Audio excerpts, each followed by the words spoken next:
Hello friends, welcome to our channel Mr.vaathi. Time travel அப்படிங்கிற இன்ட்ரெஸ்டிங்கான concept Einstein Stephen Hawking வரைக்கும் அவங்க propose பண்ண தியரிஸும் சரி, theory of relativity, gravity, black hole எல்லாத்துலேயும் பார்த்தீங்கன்னா ஒரு இன்ட்ரெஸ்டிங்கான கான்செப்ட் இருக்குது. நிறைய மூவிஸையும் வந்து அதை இம்ப்ளிமெண்ட் பண்ணியிருக்காங்க. இப்போ இன்ட்ரெஸ்ட்டில் பார்த்தீங்கன்னா வந்து கிராவிட்டி இருக்குது, black hole, time travel concept எல்லாமே இருக்குது. ஸோ இந்த டைம் ட்ராவல் அப்படிங்கிற விஷயத்துக்கு முன்னாடி டைம்னா என்ன, டஸ் டைம் ரியலி எக்ஸிஸ்ட், டைம் அப்படிங்கிற ஒன்று இருக்குதா, என்ட்ரோபினா என்ன, ஹீட்னா என்ன, ஹீட் வந்து எப்படி பாஸ்ட்டுக்கும் ஃபியூச்சருக்கும் அந்த வேறுபடுத்தி காட்டுற அந்த விஷயம் என்ன அப்படிங்கிற பற்றி தான் வந்து நம்ம பார்க்க போகிறோம். ஸோ இது எல்லாமே பார்த்தீங்கன்னா ஒரு புக்கில் வந்து சொல்லியிருக்காங்க. கார்லோ ரோவலியோட த ஆர்டர் ஆஃப் டைம் அப்படிங்கிற பார்த்தீங்கன்னா டைம் உண்மையிலே இருக்குதா, டைம்னா என்ன, டைமுக்கும் அந்த பாஸ்ட் ப்ரெசென்ட்டை டிஸ்டிங்விஷ் பண்ணுற விஷயங்கள்ல என்னென்ன அப்படிங்கிற பற்றி இதில் வந்து சொல்லியிருக்காங்க. ஸோ சில இன்ட்ரெஸ்டிங்கான முக்கியமான கான்செப்ட்லாம் வந்துட்டு கொஞ்சம் டீட்டெயில்டாக கொஞ்சம் எந்த அளவுக்கு எளிமையாக சொல்லி புரிய வைக்க முடியுமோ அந்த அளவுக்கு நான் ட்ரை பண்ணுறேன். ஸோ ஒவ்வொன்றும் என்ன அப்படிங்கிற பற்றி நம்ம பார்க்கலாம். டைம் இஸ் ரிலேட்டிவ் அப்படின்னு சொல்லிட்டு இதில் வந்து ஒரு சாப்டரில் வந்து எக்ஸ்பிளைன் பண்ணுறாரு. அதாவது சார்பியல் அப்படின்னு சொல்லிட்டு இப்போ வந்து மவுண்டெயின் ஒரு மலை உச்சியிலையும் இருக்கிறவங்க சரி, மலை அடிவாரத்தில் இருக்கவங்க சரி, ரெண்டு பேருக்குமே வந்து கிளாக் வந்து கொடுத்தீங்க அப்படின்னா மலை உச்சியில் இருக்கிற டைம் வந்து டிஃப்ரெண்ட்டாக இருக்கும், மலை அடிவாரத்துக்கு வந்து டைம் வந்து டிஃப்ரெண்ட்டாக இருக்கும். ஸோ இந்த டைமில் பார்த்தீங்கன்னா ஒரு டிஃப்ரென்ஸ் இருக்கும். இது எதனால் பார்த்தீங்கன்னா கிராவிட்டி வந்து டைம் வந்து அஃபெக்ட் பண்ணுது. So gravity affects the time. அதனால் கிராவிட்டி வந்து சி லெவலில் இருக்கணும் பார்த்தீங்கன்னா டைம், அதாவது மலையில இருக்கிற அந்த பர்சன் கிட்ட டைம் வந்து மெஷர் பண்ணிங்கன்னா, கிளாக் மெஷர் பண்ணிங்கன்னா டைம் வந்து ஸ்லோவாக இருக்கும். அதே மாதிரி மலை உச்சியில் இருக்கிற அவங்களுடைய டைம் மெஷர் பண்ணிங்கன்னா அங்கே வந்து ஃபாஸ்ட்டாக இருக்கும். ஸோ இதனாலே பார்த்தீங்கன்னா அந்த ஏஜ் டிஃப்ரென்ஸும் இருக்கும். பட் நம்ம ஆக்சுவலாக மெஷர் பண்ணுறப்போ ரொம்ப மைனியூட் லெவலில் இருக்கும். பட் பிளாக் ஹோல் அந்த மாதிரி பக்கத்தில் போகிறப்போ அது பார்த்தீங்கன்னா அந்த டைமோடைய மெஷர்மெண்ட் வந்து சரி, டைமோட டிஃப்ரென்ஸ் வந்து பயங்கரமாக இருக்கும். ஏஜும் அதே மாதிரி தான் ஃபாஸ்ட் ஸ்லோ அப்படிங்கிற டிஃப்ரென்ஸ் இருக்கும். ஸோ இதனால என்னென்னு பார்த்தீங்கன்னா டைம் வந்து ரிலேட்டிவ் அப்படின்னு சொல்லிட்டு ஐன்ஸ்டீன் சொல்கிறாரு. ஸோ டைம் வந்து யூனிஃபார்மாக ஒரே மாதிரி எல்லா இடத்துலையும் இருக்கிறது கிடையாது. மலை அடிவாரத்தில் இருக்கிறவங்க சரி, மலை உச்சியில் இருக்கிறவங்க சரி, இல்லை பிளாக் ஹோல் பக்கத்தில் இருக்கிறவங்க சரி, பிளாக் ஹோல் தூரத்தில் இருக்கிறவங்க சரி, ரெண்டு பேருக்கு பார்த்தீங்கன்னா அந்த டைம் மெஷர்மெண்ட்டு டிஃப்ரெண்ட்டாக இருக்கும். அதுக்கு முக்கிய காரணமாக இருக்க பார்த்தீங்கன்னா gravity. So gravity affects the time அப்படிங்கிறத கான்செப்ட். ஸோ இதுதான் வந்து ஐன்ஸ்டீன் தியரி ஆஃப் ரிலேட்டிவிட்டியும் சரி, டைம் டிலேஷன் அப்படிங்கிற ஒரு ஃபார்முலாலையும் பார்த்தீங்கன்னா அதுலேயும் வந்து இந்த ஸ்பீட் ஆஃப் லைட் அப்படிங்கிற மெஷர்மெண்ட் மூலமாக பார்த்தீங்கன்னா இந்த டைம் டிலேஷன் வந்து நடக்கும், டைம் டிஃபரன்ஸ் இருக்கும் அப்படிங்கிறத வந்துட்டு இந்த டைம் இஸ் ரிலேட்டிவ் அப்படிங்கிற கான்செப்ட் மூலமாக அவர் சொல்கிறது. ஓகே, இப்போ வந்து இங்கே ரெண்டு டைம் மெஷர் பண்ணுறீங்க. மவுண்டெயின் மலை அடிவாரத்தில் ஒருத்தர் டைம் மெஷர் பண்ணுறீங்க, மலை உச்சி இருக்கிற ஒருத்தர் டைம் மெஷர் பண்ணுறீங்க. ரெண்டு பேருக்குமே டைம் டிஃபரன்ஸ் இருக்குது அப்படின்னு சொல்கிறீங்க. ஓகே ஃபைன், கிளாக்ஸ் வந்து டிஃப்ரெண்ட் டைம் வந்து காட்டுது. பட் எந்த டைம் வந்து கரெக்ட் அப்படின்னு நம்ம சொல்ல முடியும்? அப்போது இதில் இந்த டைம் தான் கரெக்டாக, இவன் கையில் இருக்கிற அந்த கிளாக்கில் இல்லை வாட்சில் காட்டுற டைம் கரெக்டாக, அவனுடைய கிளாக்கில் காட்டுற அந்த மெஷர்மெண்ட் காட்டுற அந்த டைம் வந்து கரெக்டாக. ஸோ எந்த நேரம் வந்து கரெக்டான டைம்னு சொல்லுவீங்க, எதை வந்து நீங்கள் நேரம் அப்படின்னு சொல்லுவீங்கன்னு சொல்லிட்டு தான் இந்த புக்கில் இருக்கிற முக்கியமான விஷயமா சொல்கிறாங்க. ஸோ அவர் என்ன சொல்கிறார் பார்த்தீங்கன்னா, இந்த கொஷினே வந்து ஒரு மீனிங்லெஸ் தான். எது வந்து கரெக்டான டைமு, எது டைம் அப்படின்னு சொல்கிறது வந்து ஒரு மீனிங்லெஸ்ஸான கொஷின். எதுவுமே வந்து ட்ரூவர் டைம் கிடையாது அப்படின்னு சொல்கிறாரு. So there is no real time because ரெண்டு டைமே பார்த்தீங்கன்னா ரிலேட் டு ஈச் அதர். அதனால தான் டைம் இஸ் ரிலேட்டிவ் அப்படின்னு சொல்லிட்டு ஐன்ஸ்டீன் சொல்கிறாரு. ஸோ டைம் வந்து சார்ந்து இருந்திருப்பது தானே தவிர தனித்துவமான ஒரு நேரம் அப்படிங்கிற மாதிரி எதுவுமே கிடையாது. டைம் வந்து ஒரு அப்சல்யூட் இல்லாட்டி யூனிக் அப்படின்னு நீங்கள் சொல்ல முடியாது. டைம் வந்து இதுதான் ரியல் டைம் இல்லை ட்ரூ டைம் அப்படிங்கிற மாதிரி நீங்கள் சொல்ல முடியாது. ஸோ அப்போ அந்த யூனிட்டி அப்படிங்கிற ஒரு விஷயம் பார்த்தீங்கன்னாலே வந்து டைம் வந்து இழந்துருது. இன்னொரு சாப்டரில் பார்த்தீங்கன்னா லாஸ் ஆஃப் டைரக்ஷன் அப்படின்னு சொல்லிட்டு ஒரு கான்செப்ட் இருக்குது. அதில் வந்து என்ன சொல்கிறாங்கன்னா, இப்போ 3 பேர் வந்து முக்கியமாக வந்து அவர் பெஸ்ட் எக்ஸாம்பிள் அப்படிங்கிற மாதிரி எடுத்து சொல்கிறாரு.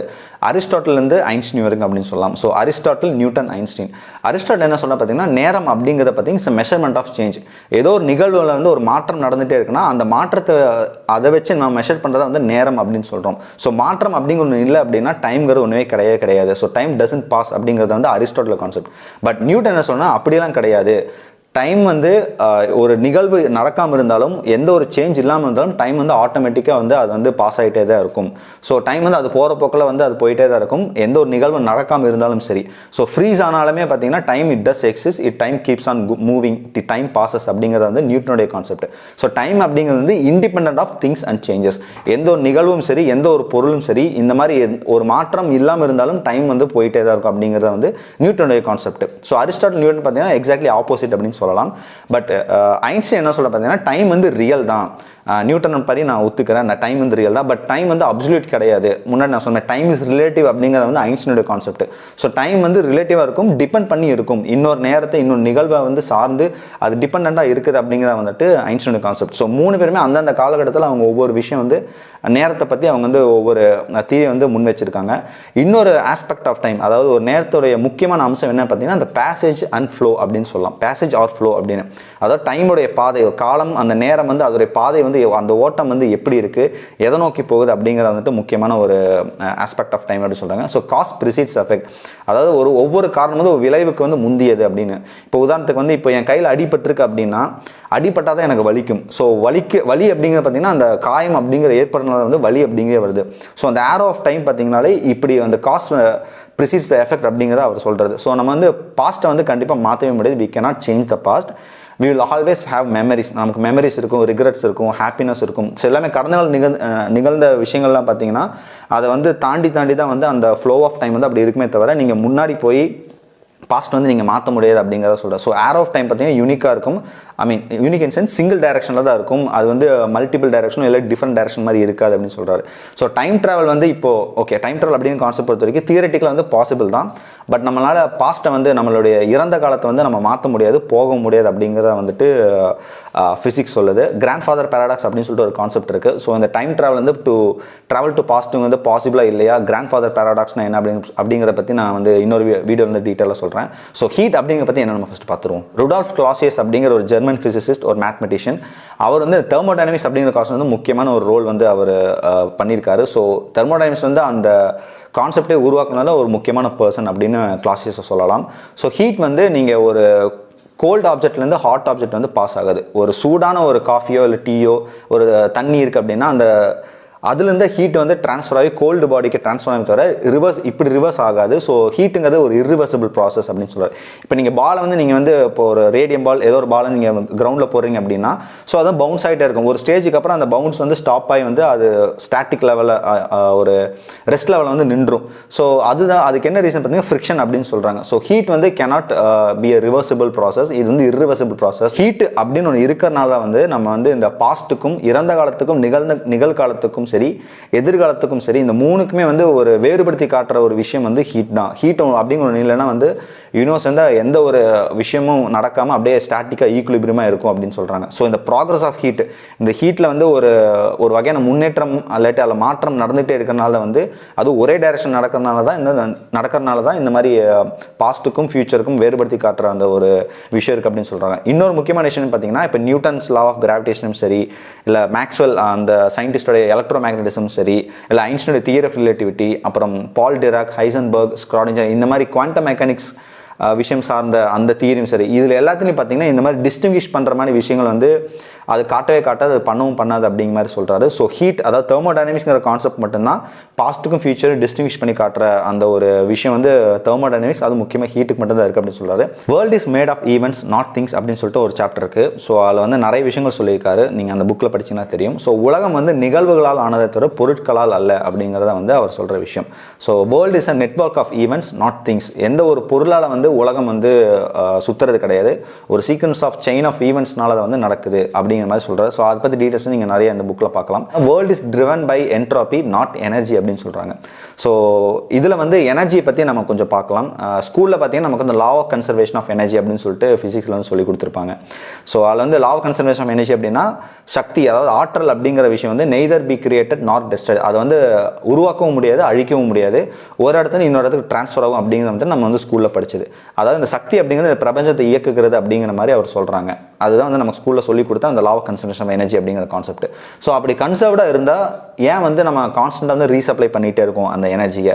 நம்ம ஏன் வந்து அந்த எனர்ஜியை வந்து திரும்ப யூஸ் பண்ண முடியாது அப்படின்னா அதுக்கு பின்னாடி ஒரு ரீசன் இருக்கு சொல்கிறாங்க. என்ன ரீசன் பார்த்தீங்கன்னா நிறைய எனர்ஜி வந்து கன்சர்வ்ட் ஆகாமல் இருக்குது, கன்சியூம் ஆகாமல் இருக்குது. அது வந்து வேறு ஏதோ ஒரு விஷயம் வந்து அதை வந்து ட்ரைவ் பண்ணிகிட்டு இருக்கு. இந்த உலகத்தை வந்து இட் கீப்ஸ் ஆன் கோயிங். இந்த உலகத்தில் நடக்கிற விஷயங்கள் வந்து நடந்துகிட்டே இருக்கிற காரணம் வந்து கன்சர்வேஷன் ஆஃப் எனர்ஜி கிடையாது, அதுக்கு பின்னாடி வேற ஒன்றும் இருக்குது அப்படின்னு சொல்கிறாங்க. இப்போ ஒருவேளை யூனிவர்ஸ் வந்து இந்த கன்சர்வ்டாக இருந்துச்சு அப்படின்னா அது ஒரு தெர்மல் ஈக்குலிபிரியம் அப்படிங்கிற மாதிரி லெவலில் இருக்கும். ஸோ அதனால் ஈக்குலிபிரியம் அப்படின்னு வந்துட்டாலே வந்து எதுவுமே நடக்காது.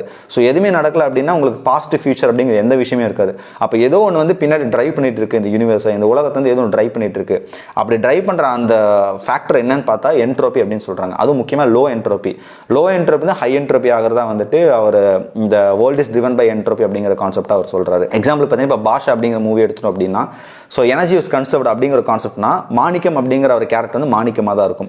பட் அந்த எனர்ஜி கன்சர்வ்டாக இருந்துச்சுன்னா அந்த தெர்மல் ஈக்குலிபிரியம் யூனிஃபார்ம் எனர்ஜியாக இருக்கும். ஸோ ஒரு ஆட்டோ டிரைவர் அப்படிங்கிற மாதிரி ஏதாவது ஒரு விஷயமா இருக்கும். இப்போ வந்து என்ட்ரோபி ப்ளே ஆகுது அப்படின்னா அதாவது லோ என்ட்ரோபி வந்து ஹை என்ட்ரோபி ஆகுது. அதாவது பாஷா மாணிக்கம் அப்படிங்கிறது பாஷாவாக மாறதுக்கு வந்துட்டு எதனால் மாறுதுன்னா அந்த என்ட்ரோபி விஷயம் அப்படிங்கிற மாதிரி நம்ம வந்து எக்ஸாம்பிள் எடுத்துக்கலாம். அப்போ லோ என்ட்ரோபி தான் ஹை என்ட்ரோபி மாறுறது பார்த்தீங்கன்னா இந்த உலகத்தை ரன் பண்ணுறதும் சரி, பாஸ்ட்லேருந்து ஃபியூச்சரை டிஃபரன்ஸ் வந்து காட்டுறதுக்கு வந்து முக்கியமான ஃபேக்டர் இருக்குது.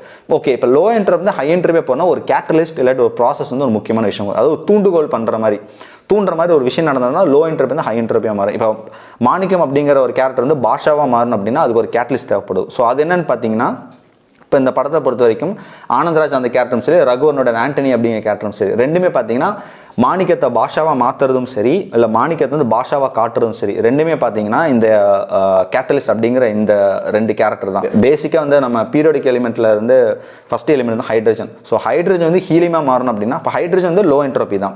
அது ஹீலியம் அப்படிங்கிற அந்த இன்னொரு எலிமெண்ட்டுக்கு மாறுறதுக்கு ஹை என்ட்ரோபியே போனோம் அப்படின்னா அதுக்கு ஒரு கேட்டலிஸ்ட் ஒரு ப்ராசஸ் வந்து தேவைப்படுது.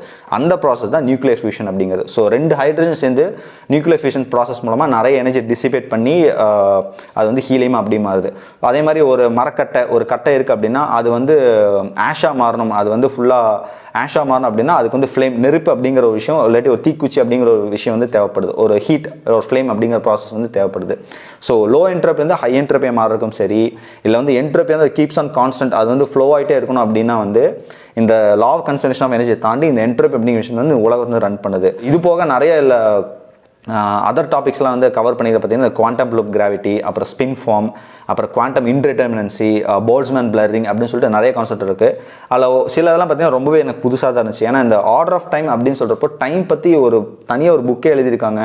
ஸோ டைம் வந்து உண்மையில இருக்குதா, இருந்துச்சுன்னா என்ன மாதிரியான சீக்வன்ஸ் எல்லாம் அதில் இருக்குது, ஸோ எப்படி டிஸ்டிங்விஷ் பண்ணுறது அப்படிங்கிற மாதிரி நிறைய விஷயங்கள் அது சொல்லியிருக்காங்க. ஸோ இதெல்லாம் பார்த்தீங்கன்னா கொஞ்சம் நியூ கான்செப்ட் தான் எனக்கு. இந்த புக்கில் வந்து இந்த மாதிரி டைம் சரி, ஆர்டர் ஆஃப் டைம், நிறையா இந்த மாதிரி புது concept, spin form, quantum indeterminacy, quantum ஃபிசிக்ஸை பற்றி நிறைய வந்து டீட்டெயில்டாக வந்து இதில் வந்து நிறையா சொல்லியிருக்கேன். இன்ஃபேக்ட் குவாண்டம் ஃபிசிக்ஸ் ஒரு பார்ட்டாகவும் இந்த புக்கில் இருக்குது அப்படின்னு தான் சொல்லணும்.